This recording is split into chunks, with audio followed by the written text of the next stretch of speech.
संभलता है। धन्य पुरुष वही है जिसका नाम जगत में चलता है। धन्य पुरुष वही है जिसका नाम जगत में चलता है। इसी श्रेणी में रघु दिलीप शिवी से राजा थे, याचकता हरने वाले और सत्य वचन पर हरिश्चंद्र दशरथ से थे मरने वाले। इन लोगों के नाम हुए आदर्श समर करने वाले। अरे ऐसे ही सद्पुरुषों से कुछ भार भूमि भी टलता है। तो धन्य पुरुष वही है जिसका अरे नाम जगत में चलता है।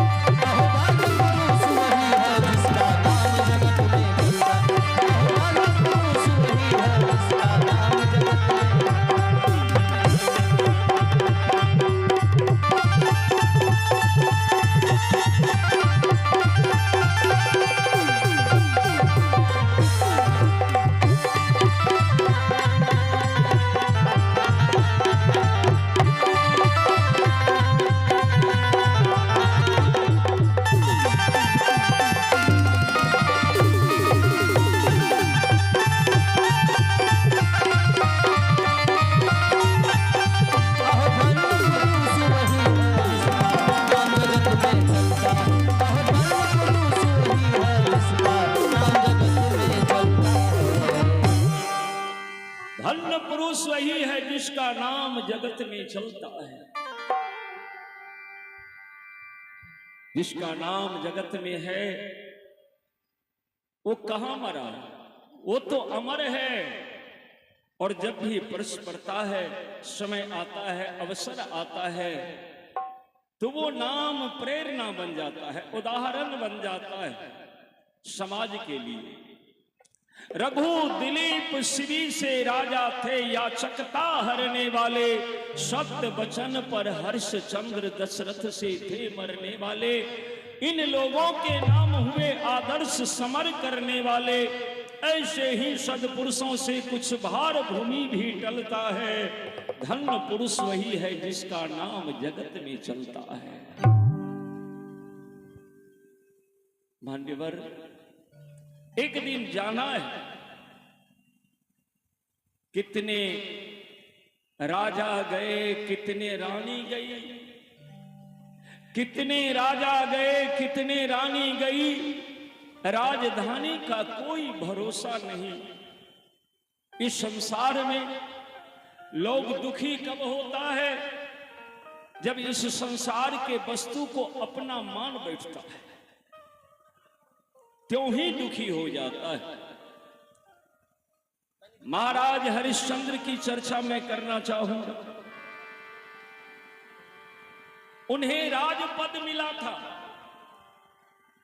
और जिस वक्त की ये कथा है, उस समय के लिए कहा गया है कि उदय से लेकर अस्त तलक के राजा थे हरिश्चंद्र। अब विचार करिए, जहां से सूर्य भगवान उदय होते थे और जहां जाकर के अस्त होते थे, इतने दूर तक के राज्य और इतने बड़े राज्य के राजा, इतना बड़ा राजपद महाराज हरिश्चंद्र को मिला था।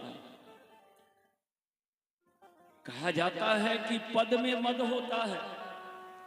किसी को कोई पद मिल जाता है तो मद भी पद के साथ जुड़ जाता है और देखा भी जाता है। अगर कोई मंत्री बनता है तो उसे अहंकार होता है, मद होता है कि मैं मंत्री बन गया। हाँ, लेकिन हरिश्चंद्र को देखिए, इतने बड़े सम्राट होते हुए मद नहीं है। क्यों नहीं मद है? क्योंकि हरिश्चंद्र जानते हैं, मानते हैं कि यहां पर जितने वस्तु हम देख रहे हैं ये हमारा नहीं है, ये नाशवान है। जब ये शरीर हमारा नहीं है तो हम वस्तु के फिक्र क्या करें। अगर ये शरीर हमारा होते तो समय आने पर कान बहरा हो जाता है बाबू। अगर कान हमारे अपने होते तो हम रोक देते कि तुम बहरा मत बनो, संसार के बात सुनो। लेकिन कान मानता है। क्यों नहीं मानता? क्योंकि कान मेरा नहीं है। ये आंख समय आने पर अंधा हो जाता है। अगर अपना होते तो हम मना कर देते कि नहीं नहीं, अभी हमें संसार देखना है, तुम रुको, हमारी बात मानो। लेकिन हम कहेंगे तो ये मानेगा क्या? नहीं मानेगा। क्यों? क्योंकि अपना नहीं है। कोई संसार में मरना नहीं चाहता। कोई नहीं चाहता है कि मैं मृत्यु को प्राप्त हूं, लेकिन फिर भी मृत्यु हो ही जाती है और हम कुछ नहीं कर पाते। और ये बात यदि हम व्यापक रूप में जान जाते हैं कि जो कुछ भी चल रहा है यही विधि का विधान है, इसे हम रोक नहीं सकते, ये हमारे इच्छा से चल नहीं सकता। बस हम झंझटों से, मुसीबतों से फुर्सत पा जाएंगे। दुख कब होता है? जब किसी को हम अपना मान बैठते हैं और जब वो अपने प्रिय हमसे दूर होता है तो हमें दुख होना शुरू हो जाता है। लेकिन हरिश्चंद्र इस बात को नहीं मानते। हरिश्चंद्र तो इतना मानते हैं कि हे प्रभु, आपकी कृपा, कि आपके कृपा से इन प्रजाजनों को सेवा करने का शुभ अवसर प्राप्त हुआ है और इन प्रजा के हृदय में जो अंश मात्र से प्रभु के अंश बैठा है, तो इनके सेवा यदि करेंगे, ये सब यदि प्रसन्न रहेंगे, तो मैं समझूंगा कि प्रभु मुझसे प्रसन्न हैं। यही मान करके हरिश्चंद्र दिन रात राजा रहते हुए भी सेवक के तरह प्रजा की सेवा करते थे। कहा करते थे, आसरा इस जहां की मिले ना मिले, मुझको तेरा सहारा। आसरा इस जहां का मिले ना मिले, मुझको तेरा सहारा सदा चाहिए। आसरा इस जहां मिले ना मिले, मुझको तेरा सहारा सदा चाहिए। आसरा इस जहां का मिले ना मिले, मुझको तेरा सहारा सदा चाहिए।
तू पहले सुइत ले, बुझलो, ये हो साउंड वाला, तू सुइत रहो पहले, तब तो बाजा बजियो।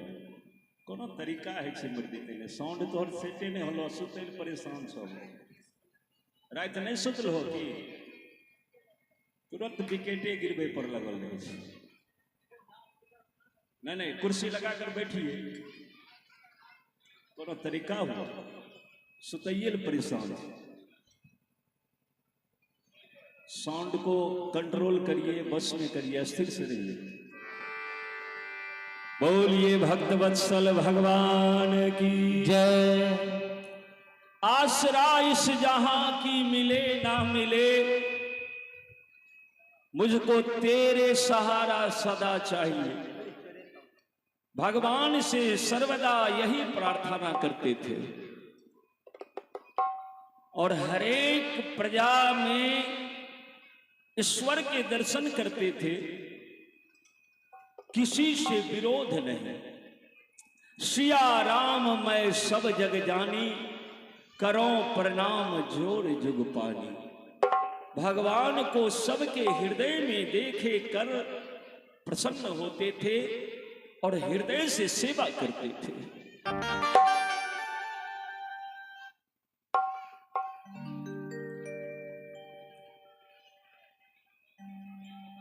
एक बार नारद बाबा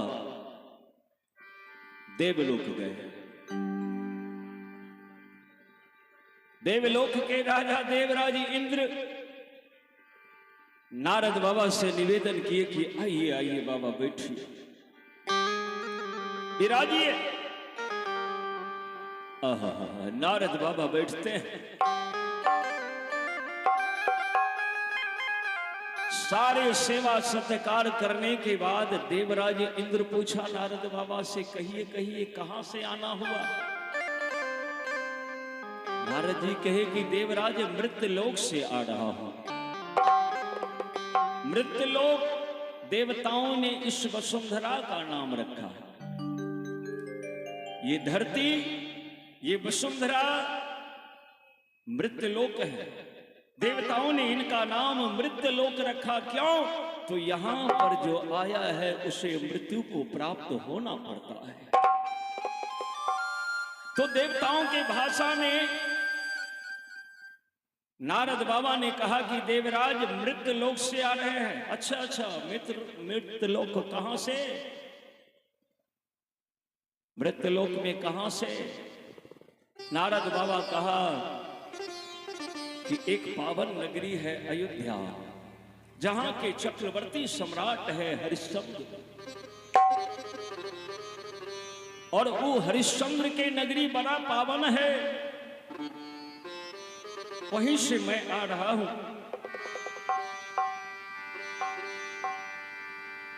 देवराज इंद्र पूछा कि तो नारद बाबा आजकल मृत्यलोक में भगवान के कोई परम भक्त जो जन्म नहीं लिया है? ये बात जो देवराज इंद्र पूछा, नारद बाबा कहा कि क्यों? देवराज, ये कोई पूछने का तरीका है? तुम पूछ रहे हो कि आजकल मृत्यलोक में कोई भगवान के नया भक्त तो जन्म नहीं लिया। अगर कोई जन्म लेता है तो तुम्हें दुख क्यों होता है? हम तो चाहते हैं कि धरती पर सब के सब भगवान का भक्त हो जाए, सब भगवान के भक्ति करे, श्रद्धा से पूजा पाठ करे, भगवत नाम संकीर्तन करे। हमारी यही इच्छा है और तुम भक्तों से डरते हो, कारण क्या है? देवराज इंद्र, देवराज इंद्र बता तो नहीं सका, लेकिन उनके मन के भाव को नारद बाबा समझ गए। क्या? देवराज इंद्र सोचते हैं कि धरती पर लोग कर्म करने के लिए गए हैं और कर्म की प्रधानता है। यहाँ पर कर्म किए जा फल की इच्छा मत करना, इंसान जैसा कर्म करेगा वैसा फल देगा भगवान। आप अगर भूल में भी बढ़िया काम कर लिए हो तो सुंदर फल मिलना सुनिश्चित है, मिलेगा। कर्म की प्रधानता है। और नारद जी समझ रहे हैं कि धरती पर लोग कर्म पर भरोसा करते हैं और कर्म करके देवता से भी ऊंचे पद प्राप्त ये लोग, ये मनुष्य प्राप्त करते हैं। और यही डर देवराज इंद्र के मन में बैठा है कि कोई यदि कर्म के बदौलत भगवान को दर्शन कर लिया, भगवान को प्राप्त कर लिया, और भगवान यदि दर्शन दिया तो भगवान का स्वभाव है कि भक्त से पूछते हैं, बोल तुम्हारी इच्छा क्या है?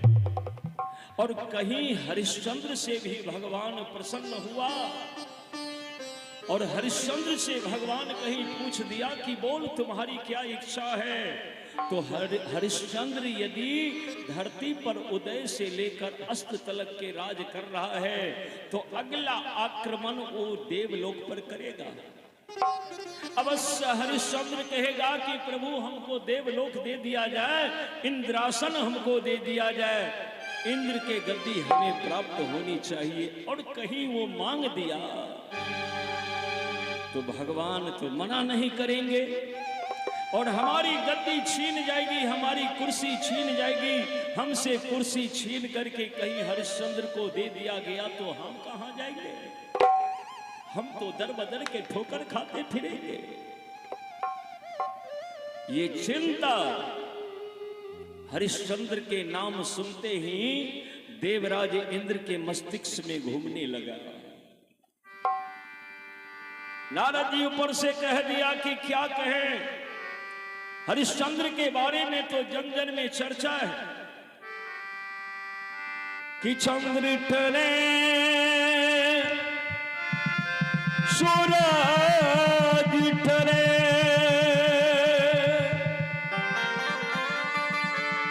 और टरे जगत व्यवहार पे दृढ़ न राजा हरिश्चंद्र का टरे न सता विचार। जो ही इतना बात नारद बाबा बताए अब तो देवराज इंद्र चिंता में डूब गए। नारद जी देखे लो ये तो हरिश्चंद्र के नाम सुनते ही चिंता में डूब गया। बस नारद जी चुपचाप वहां से निकल गए। नारद जी ज्यों ही देवलोक से निकलते हैं कि कुछ ही क्षणों के बाद में विश्वामित्र जी का आगमन होता है। द्वारपाल जाकर के देवराज को सूचना दिया, देवराज नारद विश्वामित्र जी आए हैं। अभी तक जो चिंता में डूबे हुए थे देवराज इंद्र, विश्वामित्र के नाम सुनते ही फूल की तरह खिल उठा, दौड़ गया। देवलोक के द्वार पर आकर के बड़ा भव्य स्वागत किया विश्वामित्र जी को। और मन ही मन देवराज इंद्र कहने लगा कि मेरा काम हो गया, मैं तो चिंता में परेशान था लेकिन अब मेरा काम बन गया। अगर हरिश्चंद्र सत्यवादी है तो तपस्वी आ गया है, अब बैठे बैठे मेरा काम बन जाएगा। सत्य और तप को लड़ने के लिए हम एक जगह खड़ा कर देते हैं, सत्य और तप में भिरंत हो जाएगा, मेरा कुर्सी बच जाएगा। देखिए देवराज इंद्र बड़ा भव्य स्वागत करके विश्वामित्र जी को लाए, आसन पर बैठाए। सारे स्वागत करने के बाद क्या कह रहा है कि विश्वामित्र जी अभी अभी कुछ देर पहले नारद बाबा आए थे, बता रहे थे कि अयोध्या में एक हरिश्चंद्र नाम का राजा है जो बहुत बड़ा सत्यवादी मानता है अपने आप को। सुना है कि वो सत्य का बड़ा कट्टर पथिक है, सत्य पर मर मिटने वाला है, सत्य के मार्ग को वो नहीं छोड़ने वाला है। विश्वामित्र जी कहा कि देवराज बिल्कुल सही सुना है तुमने, हरिश्चंद्र सत्यवादी है, क्योंकि उनके बारे में हम भी सुनते हैं। लोग कहते हैं कि हरिश्चंद्र का कहना है कि चंद्र टरे सूरज टरे, टरे जगत व्यवहार पे दृढ़ न राजा हरिश्चंद्र का टरे न सत्य विचार। मन ही मन देवराज इंद्र कहा कि लो, मैं सोचा कि सत्य और तप को भिरंत करवाऊंगा, लेकिन ये तपस्वी विश्वामित्र तो ये भी उन्हीं का गुणगान गाने लगा। भाव बदल करके क्या कहा कि विश्वामित्र जी मैं ये नहीं कहता कि हरिश्चंद्र सत्यवादी नहीं है, मैं भी मानता हूं कि हरिश्चंद्र एक नंबर का सत्यवादी है, पर उसे अहंकार हो गया है। कहा कैसे? कहा कि नारद जी बता रहे थे कि हरिश्चंद्र योग जप तप इन सब से बड़ा अपने सत्य को मानता है। अब तप से बड़ा जो सत्य को बता दिया, विश्वामित्र जी इसी बात पर भड़क गए कि देवराज ये क्या बकना शुरू कर दिया। तप से बड़ा सत्य, सत्य से बड़ा तप, ये क्या बकवास कर रहे हो। अरे सबका अपना अपना स्थान होता है। कोई योग करता है, कोई जप करता है, कोई तप करता है, कोई सत्य के मार्ग पर चलता है, कोई अपने कर्म पर विश्वास करके सदकर्म ही करता है। सबका अपना अपना स्थान है। कहा कि मैं नहीं। नारद जी बता रहे थे कि हरिश्चंद्र दुनिया के सभी कर्मों से बढ़कर सत्कर्म को बताया है। कहा कि अगर नारद जी बताया है तो बात झूठ नहीं हो सकता। इसका मतलब है कि हरिश्चंद्र को अपने शब्द पर अहंकार हो गया है, मद हो गया है। तो मैं अभी जाता हूं और हरिश्चंद्र को सत्य के मार्ग से गिरा देता हूं। फिर हरिश्चंद्र अपने आप समझ जाएगा कि सत्य बड़ा है कि तप बड़ा है। चल दिया देवलोक से पांव पटकते हुए। ज्यों ही ये देवलोक से निकल रहे थे,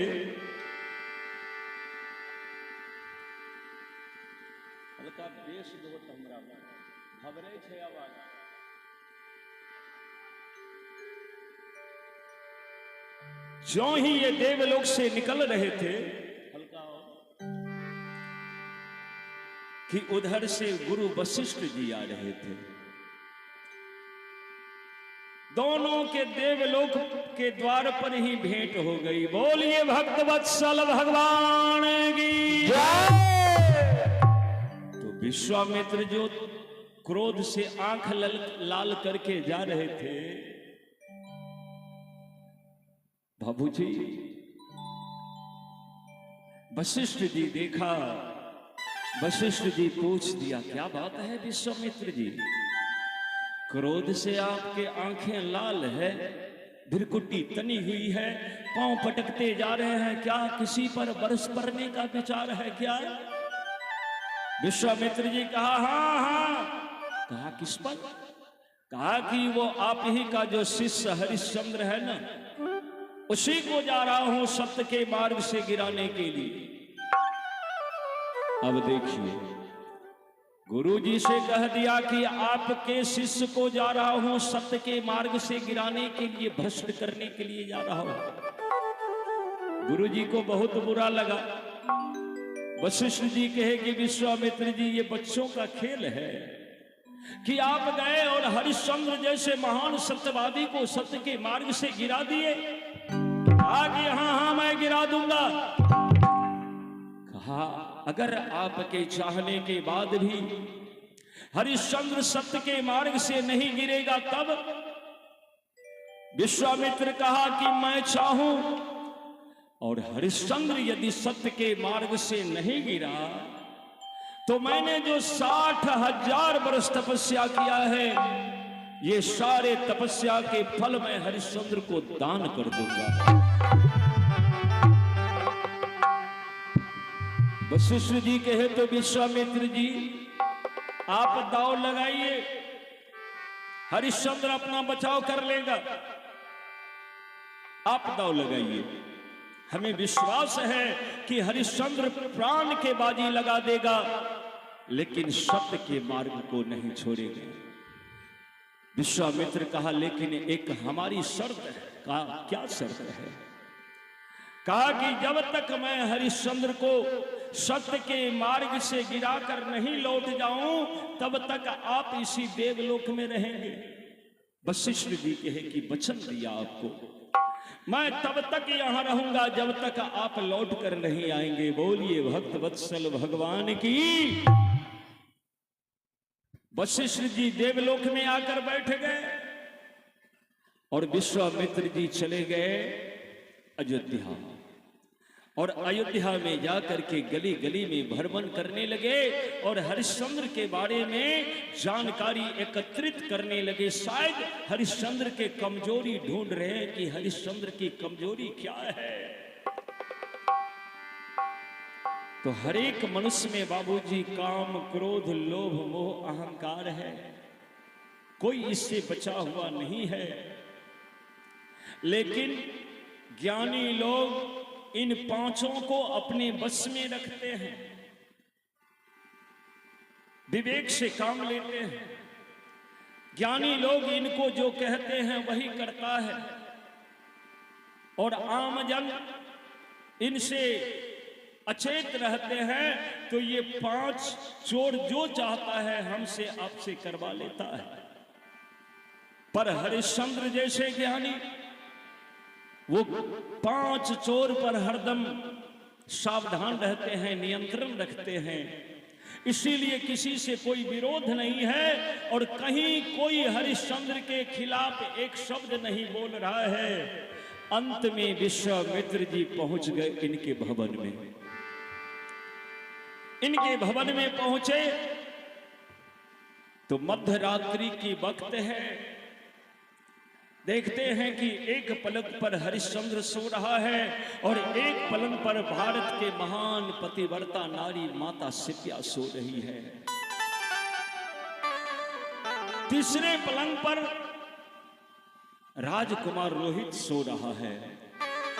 सरसरी निगाह से विश्वामित्र तीनों को देख लिया और बढ़ते बढ़ते हरिश्चंद्र के सिरहोड़ा के पास में जाकर के धोती के एक खूंट बढ़ा दिया और मन में विचारता है, यह हरिश्चंद्र सुना है कि तुम बड़े सत्यवादी हो और मैं कुछ दिनों के लिए तुमसे कुछ मांगने के लिए आया हूं, मिलेगा क्या? विश्वामित्र जो इतना बात अपने मन में सोचे कि बोलूंगा, तब तक मैं हरिश्चंद्र के हाथ के जो मुट्ठी बंधी थी खोल गई। विश्वामित्र जी चौंक गए, अरे ये तो सचमुच सत्यवादी है। हम केवल अभी मन में ही विचारे और ये मेरे मन की बात जान गया। तो जरा मांग कर देखो। बस तुरंत मांग दिया कि हे राजन, कुछ दिनों के लिए हम तुम्हारे राज्य के राजा बनना चाहते हैं, यही भिक्षा मैं तुमसे मांगने के लिए आया हूं, मिलेगा क्या? बस हरिश्चंद्र के सर के नीचे में दूसरा तलहथी जो पड़ा था वो निकल गया और मुट्ठी खोल गई। दिया।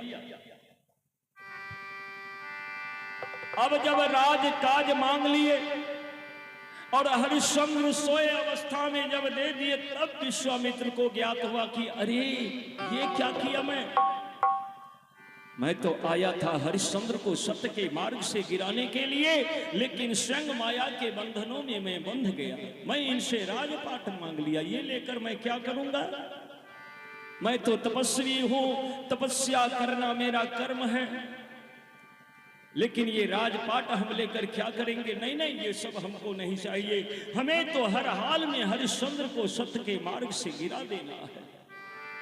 ये सोच करके विश्वामित्र क्या किया, दो चार भयानक भयानक सपना दिखाकर वहां से निकल गए। सुबह में जब हरिश्चंद्र की आंखें खुली तो वो स्वप्न जो रात में देखा वो एक एक बात याद आने लगा। हरिश्चंद्र वो बात याद आते ही फूट फूट कर रोने लगा। तब तक में मां सिप्या जगी तो मां सिप्या देखती है कि स्वामी रो रहे हैं। दौड़ कर गए, पतिदेव क्या बात है? रात में कुछ अनहोनी हो गई क्या? महाराज हरिश्चंद्र कहा कि महारानी अनहोनी नहीं हुआ, लेकिन होने वाला है। कहिए ना महाराज, क्या होने वाला है? इतने देर में राजकुमार रोहित जगा, वो भी दौड़कर अपने पिता महाराज के पलंग के पास पहुंचा। क्या बात है पिताजी? तब तक में मंत्री आया राजा के चरण छूने के लिए, प्रणाम करने के लिए। तो देखते हैं कि ये तीनों प्राणी रोए जा रहे हैं। मंत्री भी पूछा कि महाराज क्या बात है। हरिश्चंद्र कहा कि मंत्री, रात में मैंने 2-4 सपना देखा है। एक आध सपना बहुत सुंदर देखा है, लेकिन बाद में जितने सपने देखा है वो याद आते ही मेरे आंख में आंसू आ जाता है। मंत्री कहा कि महाराज क्या देख लिए जो स्वप्न के बाद याद आते ही आपकी आंख से आंसू गिर जाती है। कहा मंत्री, सुतली में छलिए महल में नरे सपना देख लो महान।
गर्दू, अच्छा। और आप हैं श्रीमान गर्दू यादव, और आपके स्वजन से बाबा ये भेंट आया है। दान देकर के आप पुण्य के भागी बने हैं। भगवान की कृपा बनी रहे। भगवान से आपके लिए यही कामना करते हुए, असुतली में छली हल में सपना देख लो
मंत्री,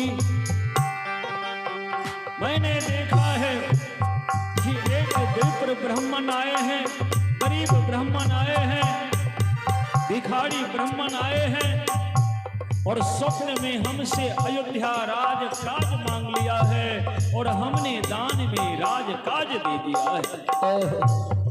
मंत्री, यदि यही स्वप्न देखने के बाद हमारी स्वप्न समाप्त हो जाती तो सत्य कहता हूं मेरे आंख में आंसू नहीं होता मंत्री, लेकिन इससे आगे जो स्वप्न देखा है वही मेरे हृदय को झकझोर रहा है मंत्री। मंत्री कहा कि राजा बाबू, लोग कहते हैं कि सपना अपना नहीं होते और आप सपना को अपना मानते हैं। राजा बाबू, अगर सपना से डर हो रहा है तो जल्दी वो बात बोल दीजिए, ताकि आप जो ही ये बात मेरे सामने बोलेंगे वो सपना प्रभावशाली नहीं रहेगा, वो सपना सत्य नहीं होगा। हरिश्चंद्र कहा कि नहीं मंत्री नहीं, ये हरिश्चंद्र की सपना है, तुम सुनो मैंने क्या देखा है।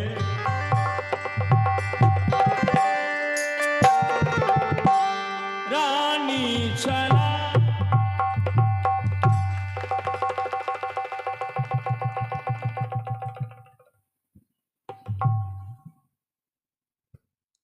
बोलिए भक्तवत्सल भगवान की जय। और आप हैं श्रीमान बबलू यादव, ग्राम सपहा से, अपने स्वर्गीय ससुर साहब महेंद्र प्रसाद यादव, स्वर्गीय महेंद्र बाबू के आत्मा के शांति और सदगति हेतु हमारे बबलू यादव जी के स्वजन से ग्राम सपहा, जिला खगड़ियन पड़े, खगड़िया से इनके स्वजन से देखिए ये बड़े ही सम्मान पूर्वक दरबहार और संग में 101 रुपए के दान आया है।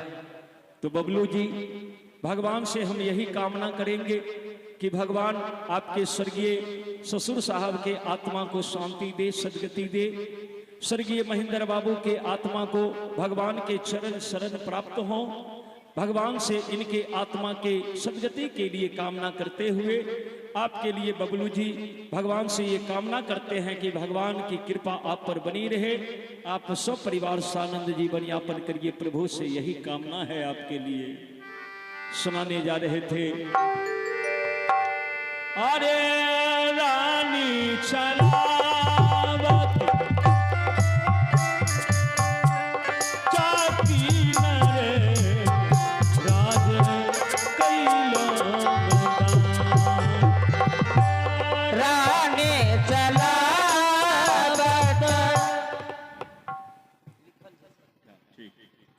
और आप हैं हरदेव राय, ग्राम सैदपुर से। हरदेव राय ग्राम सैदपुर से 51 रुपए के दान आया है। दान देकर पुण्य के भागी बने हैं हरदेव राय। भगवान की कृपा बनी रहे। हरदेव पढ़े लिखे आगे बढ़े, मंगल कामना करते हुए रानी चला राजा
लेकिन इससे आगे जो स्वप्न देखा है मुझसे कहा नहीं जाता। मंत्री कहा कि महाराज क्या देख लिया आपने?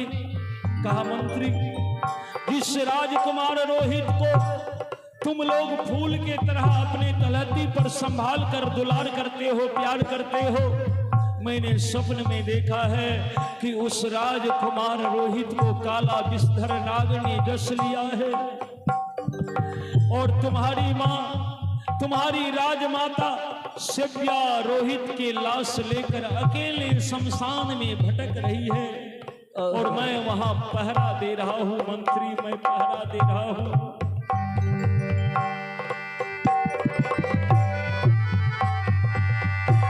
रोहित केसर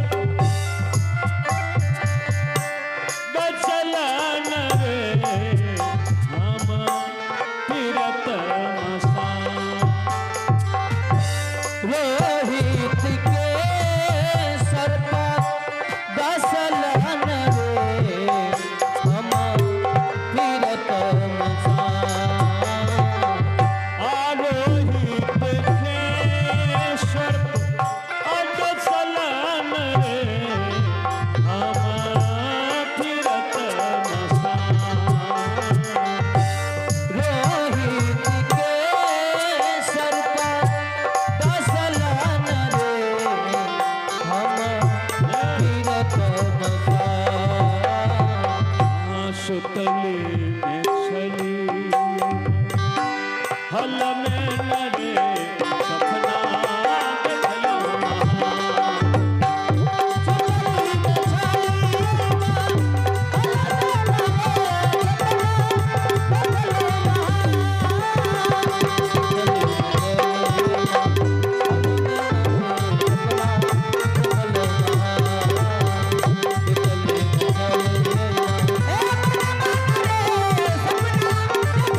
वत्सल भगवान की जय। देखिए, मंत्री कहा कि राजा बाबू, लोग कहते हैं कि सपना अपना नहीं होता और आप इतने बड़े ज्ञानी होकर के सपना को अपना मान रहे हैं। सपना आज तक अपना हुआ है? हरिश्चंद्र कहा कि मंत्री, ये सत्यवादी हरिश्चंद्र का सपना है। भगवान न करे कि ये झूठ हो, क्योंकि जो हरिश्चंद्र स्वप्न में भी झूठ नहीं बोलता, उस हरिश्चंद्र के स्वप्न कैसे झूठ होगा? बोलिए भक्त वत्सल भगवान की जय। एक बार पूरा पूरा हाथ उठाइए सभी श्रोता भगवान, पूरा पूरा बोलिए बजरंगबली की जय। बोलिए राजा रामचंद्र की जय।